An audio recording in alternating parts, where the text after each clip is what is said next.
주택의 경우 대문이 작고 집이 크면 부자가 되고, 반대로 대문이 크고 집이 작으면 가난해지는 거예요. 쌍대문을 모두 열어 제치고 출입하는 것이 가장 나쁘고, 주택의 대문은 진입로를 감안하되 지대가 낮은 모에 설치를 해야 순환기가 집 안으로 들어와 길한 겁니다.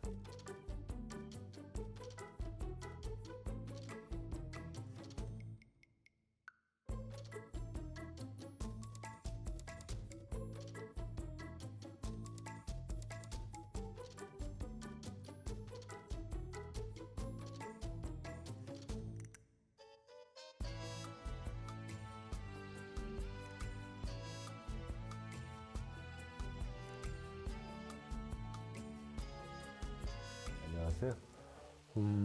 이번 영상의 주제는요, 부자들의 집을 보면 재물운이 왕성할 수밖에 없는 이유가 있다. 대문과 현관, 화장실 풍수에 담겨진 비밀이에요. 좀 보고 합니다. 대문과 현관을 격식에 맞게 잘 관리해야 집안이 빛나고 부자가 되는 이제 비방책을 알려드릴 건데, 집의 얼굴은 뭐예요?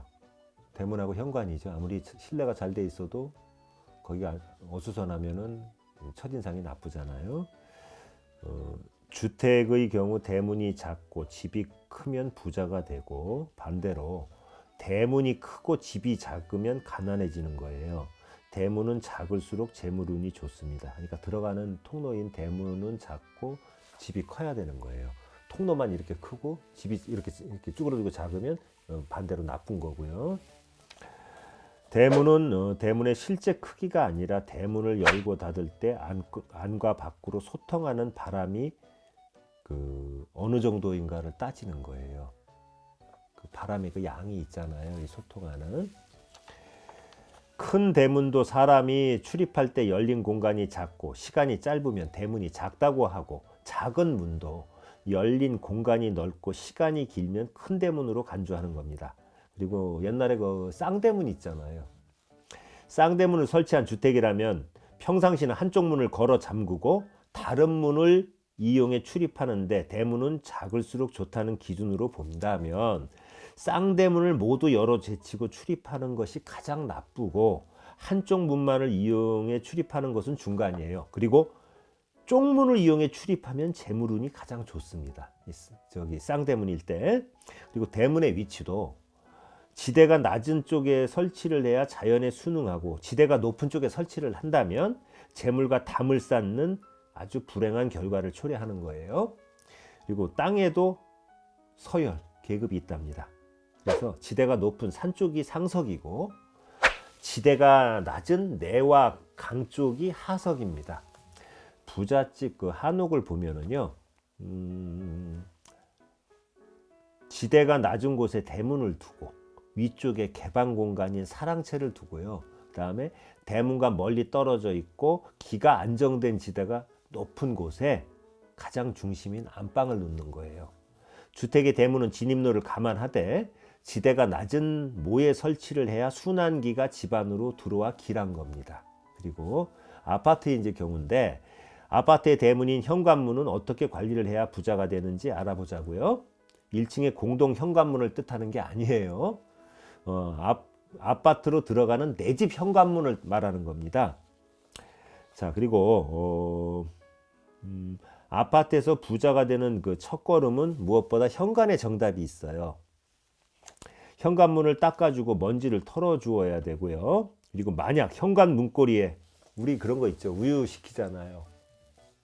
뭐뭐 우유, 뭐뭐 우유 해가지고. 근데 우유 주머니 걸어 놓잖아요. 그게 복 나가는 짓이랍니다.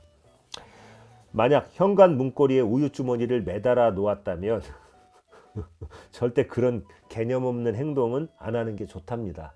왜?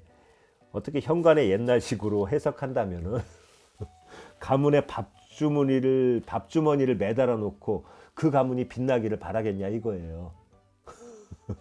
그리고 현관문이 녹이 슬어서 페인트가 벗겨져 있거나 고정되는 쇠에 녹이 슬어 갖고 문을 열고 닫을 때 삐그덕 삐그덕 하는 소리가 난다면 삑살이 난다 이거예요. 쉽게 얘기해서. 가세가 기울 징조이니 하루빨리 페인트를 칠하고 기름을 쳐서 새 것처럼 고쳐 놓아야 한답니다. 그리고 그걸 그대로 방치한다면 부자가 될 수가 없답니다. 못 사는 집구석일수록 문 녹나하고 그대로 냅두고, 못 사는 집일수록, 못 사는 게 뭐 비난하고 죄는 아니에요. 오해하지 마세요. 문 삐그덕삐그덕 하는 거 많이 보셨을 거예요. 그렇죠? 아파트 현관은 집의 얼굴이고 집안 전체 인상을 좌우합니다. 현관은 기가 좋아야 생기가 집안 깊숙이 들어와 기가 찬 집이 된다 이겁니다. 그리고 현관 인테리어 중 첫째는 현관 조명을 현재 것보다 밝은 곳으로 교체해야 재물운이 커집니다. 그러니까 쉽게 얘기해서 복이 들어오려고 해도 어둠칙칙한데 들어오겠어요? 튀어나가죠.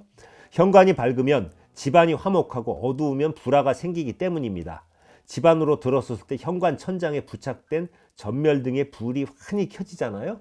그러면 집에 돌아왔다는 안도감이 있지 않습니까? 그런데 현관이 어둡거나 깜깜하면 긴장과 짜증이 풀리지가 않잖아요. 그래서 부드럽고 따뜻한 분위기를 위해서는 자동 센서가 부착된 전멸등의 전구를 무조건 현재 것보다 많이 밝은 와트수가 높은 것으로 교체해야 된답니다. 그리고 현관은 깨끗이 관리해야 복이 굴러 들어오니 현관 청소와 정리 정도는 필수입니다.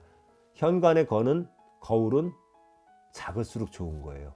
거울을 너무 큰 거를 놓으면 복이 나갑니다. 거울은 기를 반사시키거나 굴절시키는 물건이기 때문에 현관에 전신 거울을 달거나 신발장 뒤로 사각에 커다란 거울을 걸어 놓으면 현관을 통해서 그 들어오는 양기가 거울이 몰아내거나 해가지고 안 좋고, 또 이렇게 거울을 걸어 놓잖아요. 남자들이 바람기가 발동이 된답니다. 거울이 부족하다고 생각이 들 정도가 좋은 것이며, 신발장 위에 사각 거울은 앞쪽에 귀여운 이미지의 화분을 좌우로 놓아 거울의 화면을 좁게 보이게 해가지고 사용하면 좋대요. 그러니까 이만하다 해도 양쪽에 그 화분 같은 거 살짝 넣으면 좀 가려질 거 아니에요? 그렇게 쓰시라는 거예요. 그리고 시든 꽃이나 죽은 나뭇가지로 만든 꽃꽂이는 음기를 불러들이니까 현관에 두지 말아야 되고, 신지 않은 신발은 냄새가 나므로 신발장 안에 보관하시고요. 그래야 복이 들어온답니다. 좋은 운은 항상 맑고 깨끗한 곳으로 들어옵니다. 나쁜 운은 항상 칙칙하고 탁하고 음침한 곳으로 움직이게 되는 거예요. 첫 번째, 신지 않는 신발은 절대 현관에 두지 않아야 돼요. 나도 반성해야 돼요. 신지 않는 신발 몇 개 놔뒀는데. 부잣집이나 번영할 집은요, 항상 현관에 신발 정리정돈이 잘 돼 있으며 신는 신발만 현관에 나와 있답니다. 그리고 특별한 경우에 신어야 할 신발들은 가지런히 정리해서 신발장에 놓는 거예요. 그리고 자주 신지 않는 신발이라면 꼭 신발장에 넣어 두시고, 현관을 매일 정리정돈하고 청소하는 것은 얼굴을 매일 세수하잖아요. 그리고 꾸미는 거하고 같답니다. 부자들의 얼굴과 그렇지 못한 사람들의 얼굴이 다르듯이 현관 역시 다르답니다. 너무 큰 화분이나 화초는 절대 현관에 두지 마시고요. 현관을 좁게 답답하게 보이도록 하고 더럽게 만들 수 있기 때문인 거죠. 그래서 현관은 시원한 느낌과 탁 트인 느낌이 나도록 해야 운이 꽉 차게 들어오는 겁니다. 두 번째로요, 쓰레기 봉투는 절대 현관에 두지 마세요. 이건 나도 반성해야 돼요. 귀찮아서 그렇게 하는데, 운은 항상 흘러다닌다고 해요. 쓰레기 봉투에서 냄새가 나잖아요. 우물도 흐를 수 있잖아요. 이 냄새가 현관에 뵐 수가 있고, 또 누군가 들어오다가 눈살을 찌푸릴 수가 있어요. 근데 수많은 부잣집들 중에서 그 어떠한 집도 거기다 쓰레기 봉투 놓고 어지럽혀 놓은 집은 없다 이겁니다.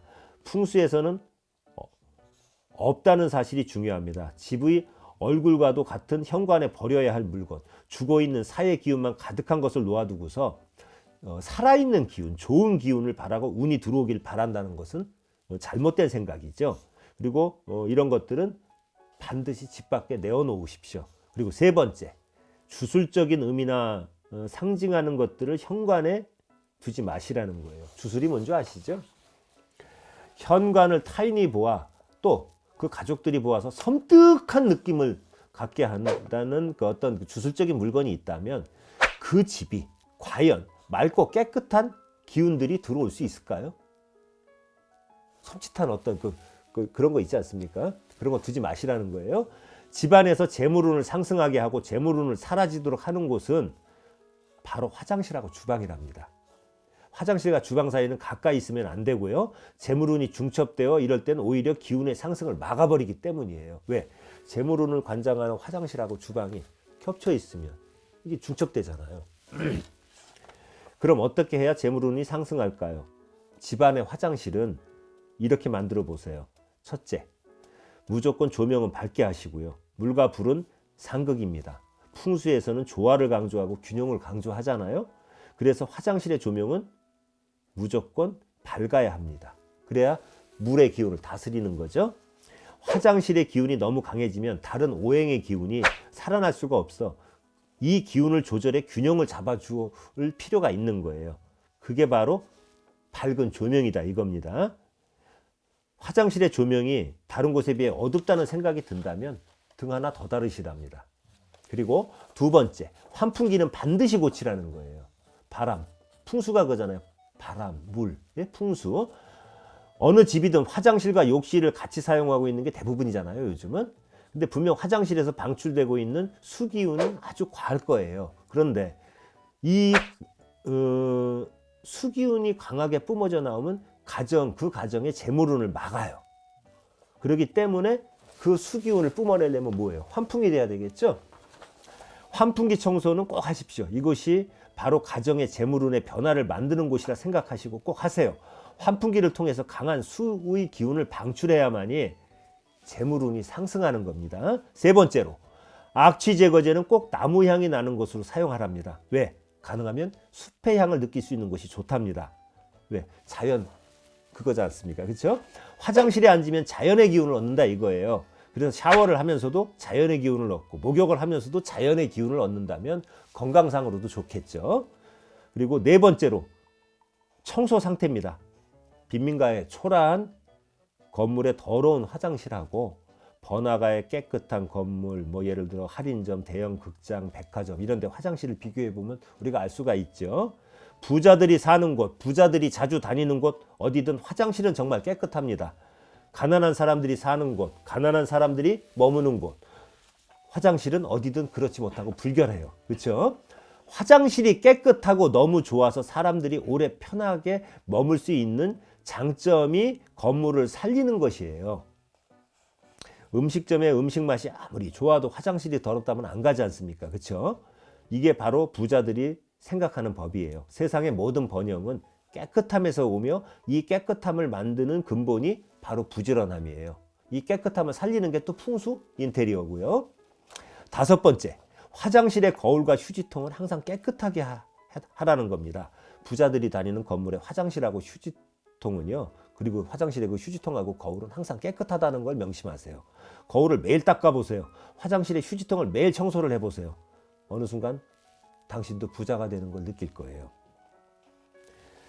잘 사는 집의 화장실의 거울과 휴지통은 깨끗하고 못 사는 집구석의 화장실의 거울과 휴지통은 불결하고 더럽습니다. 주변을 한번 살펴보세요. 여기서 벗어나지 않습니다. 이렇게 어떤 조금만 부지런하게 신경을 써서 풍수 인테리어를 한다면 여러분도 재물운이 상승해서 부자가 될 수 있을 겁니다.